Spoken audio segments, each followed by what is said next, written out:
حاليا انا بتمشى في شوارع ايسن.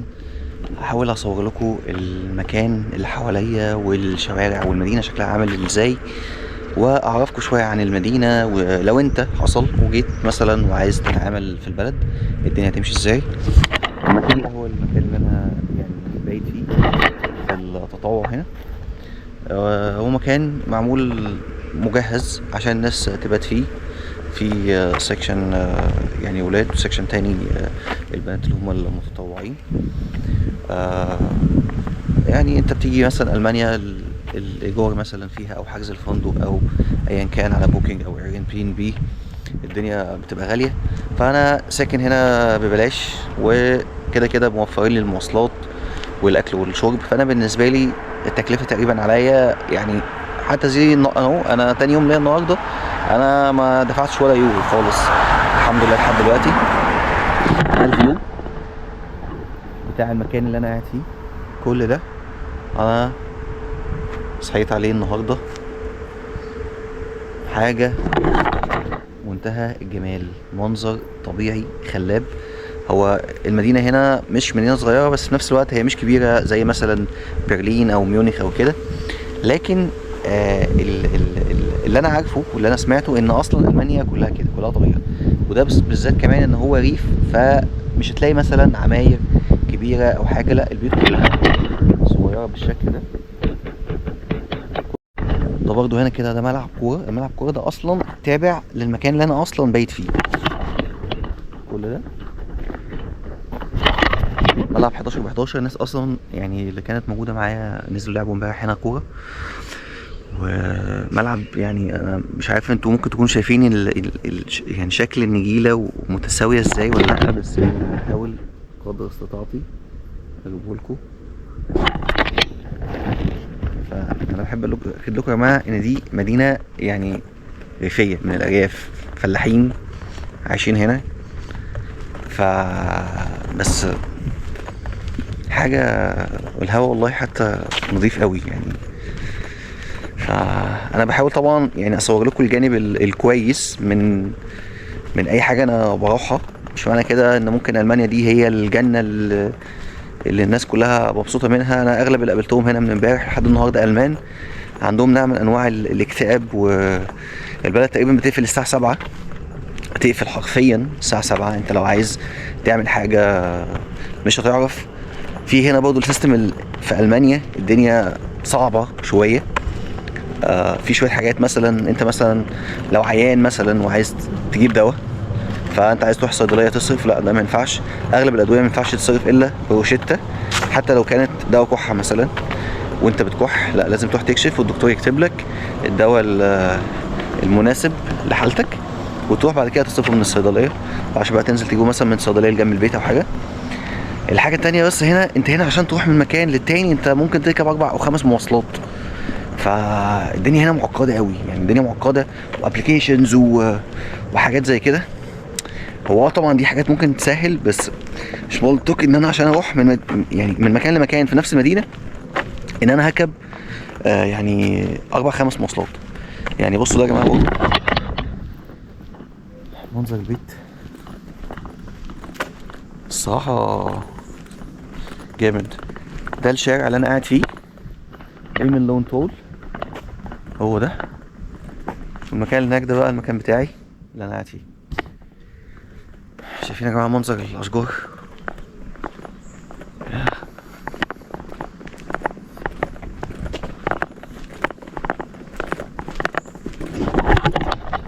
هكمل لكم بقى لف ان شاء الله في المدينه، واحاول افرجكم برضه على اماكن تانية على قد ما اقدر. انا المفروض عندي شيفت الساعه 5، ودلوقتي الساعه تقريبا 8 الصبح.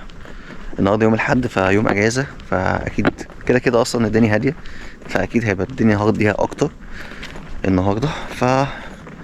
هلف ان شاء الله كده شويه في المدينه واستكشفها معاكم. الصراحه انا لسه ما اعرفش اي حاجه، فهنشوفها سوا باذن الله. واحده بقى من اهم معالم يعني المدينه اللي انا فيها اللي هي ايسن، اللي هي جزء من دوسلدورف اللي هي تابعه لولايه اسمها شمال الراين. ايه هو الراين؟ الراين ده واحد من اهم واكبر الانهار اللي موجوده في اوروبا، طوله 1300 كيلو متر، بيقطع 6 دول منهم المانيا. هو خامس اطول نهر موجود في اوروبا كلها، لكنه اهم نهر موجود. ليه؟ لانه بيستخدم في التجاره ما بين كذا دولة بينها وبين بعض، زي بلجيكا وهولندا ولوكسمبورغ وسويسرا والمانيا والنمسا. بيربط الدول دي كلها ببعض تجاريا. انا حاليا واقف على نهر الراين، وده جزء منه. طبعا ده فرع صغير، هو ده مش حجمه الطبيعي، بيتوسع في اماكن تانية وبيبقى اوسع في الاماكن دي عشان المراكب انها تقدر تمشي وتتحرك فيها بسهولة. البلد حاليا انا بتمشى في البلد الصراحه يعني رايقه، والشوارع فاضيه والجو حلو. كان لسه الدنيا بتندع كده شويه. هو انت هنا الجو انا هو في شهر 7، فشويه صيف شويه الدنيا تمطر، الجو متقلب شويه. فبس انا طبعا لابس يعني نص كم، بس مش متضايق يعني، الدنيا تمام. شوارع مدينه اسم.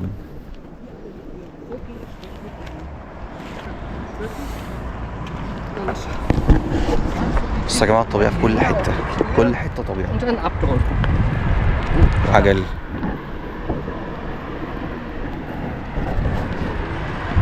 ناس هنا يعني العجل تقريبا في كل حته برضه، ناس بتركبه تتنقل من مكان لمكان.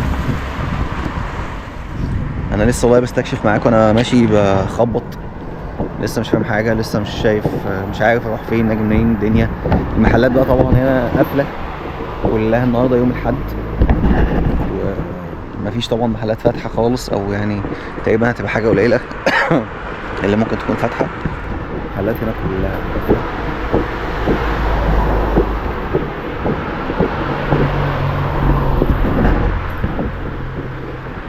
طبعا. برضو حاجه من ضمن الحاجات اللي موجوده هنا هي ثقافه البارات. البارات تقريبا يعني اي حد بيفتح اي حاجه وجنبيها بار، يعني او يعني سوبر ماركت مثلا وجزء منه مخصصه بار مثلا، ده حاجه تقريبا موجوده، او مطعم وبار، الكلام ده كله. يعني المانيا من دول المصنعه للبيره يعني.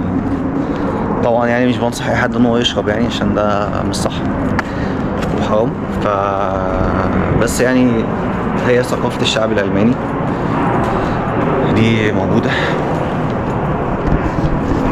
سوق البيوت،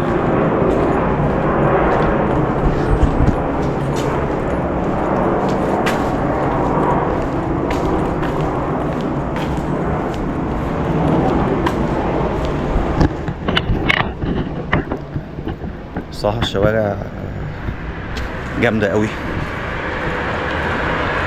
بشكل خطير الصراحة.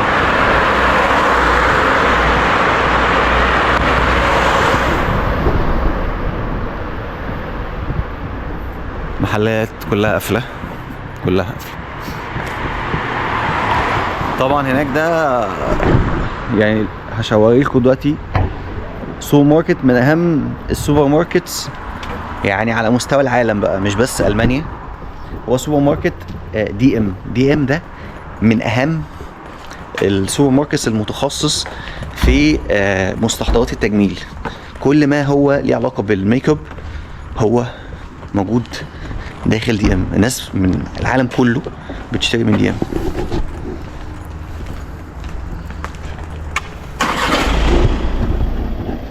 هو السوبر ماركت ده هو انا صراحة مش عارف هو فاتح ولا لا، بس اعتقد انه قافل لان يوم الاحد. انا هعمل محاولة كده اشوف هو مفتوح ولا لا. هو ده يا جماعة، ده العالم كله بيشتري من هنا. لا هو قافل حرفيا، يعني انتوا مش متخيلين بجد. العالم حرفيا كله بيشتري من دي ام ده مستحضرات تجميل، لان الاسعار هنا يعني مقارنة بدول كتير رخيصة، والفرايتي هنا يعني انواع كتير وكل حاجة موجودة. وده اصلا يعني براند منتشر في المانيا كلها تقريبا، فالناس كلها بتيجي المانيا، او لو حد يعرف حد مثلا في المانيا بيقول له هات لي من دي ام كذا كذا كذا كذا. انا هكمل لف في المدينة هحاول اذكر الشوارع، الاماكن بقى اللي ممكن تكون شكلها لطيف اوريها لكم، بحيث برضو لو حد فكر ان هو يجي المانيا مثلا ممكن ايسن تعجبه ويحب يقضي يوم يومين يتفرج فيها على البلد. ف هروح مكان جديد واصوره لكم ان شاء الله في الفيديو برضو.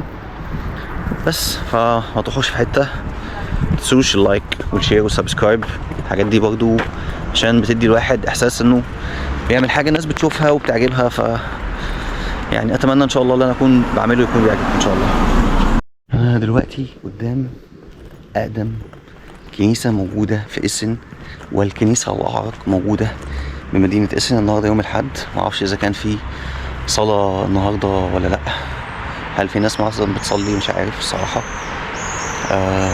هوريكم شكلها.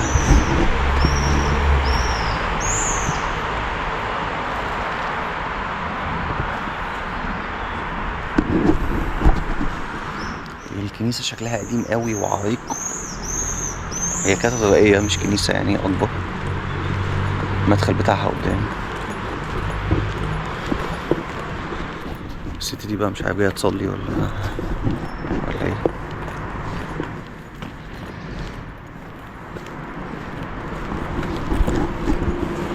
ده المدخل.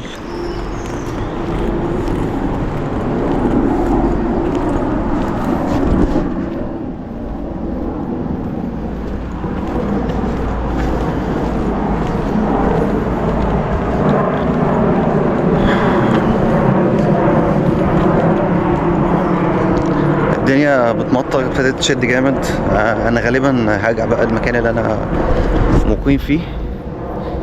الفكره بس النهارده في بطولات او في العاب اوبن اير. انا الصراحه مش عارف اذا كان هتتلغي ولا لا، بس انا اعتقد انها ممكن يلغوها، زي التنس مثلا اعتقد انه ممكن تتلغي.